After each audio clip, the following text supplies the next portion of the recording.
Welcome back, everyone.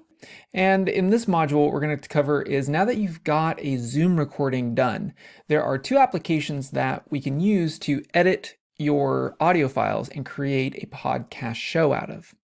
Now, to get started, what we'll have to do is go to where Zoom created a folder on your computer. And on Mac and PC, this can be in different places. I would encourage you just to do a simple search for Zoom, and you should get a folder that looks like this that just says Zoom.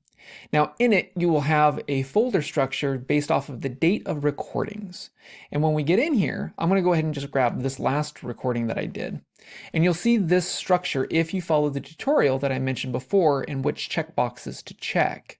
You'll have an MP4 file, which is a video file that is actually a video of your call. And because you hit that checkbox to make it optimized for other editors, should you be doing a video podcast, this is how you'd be doing video editing.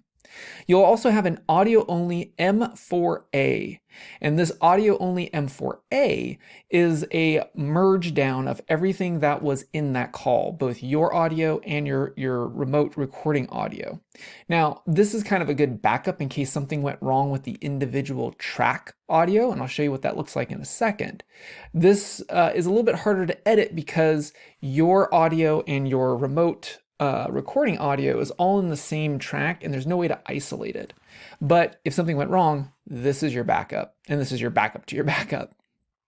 What you will be working with typically is this folder, audio record. Now, when you go into audio record, you will have an individual audio file for each individual microphone that was in the call. So if it's you and one other person, you should have two audio files. One that'll be you, one that'll be your remote connection. Now in these will also be M4As, and I'm pointing that out for a reason. I'll show you in the next tutorial how, if you're using Audacity, there's one extra step that you have to do to make sure that these files work in Audacity. For this one, what we're going to do is I'm going to go ahead and jump into our first application, which is GarageBand.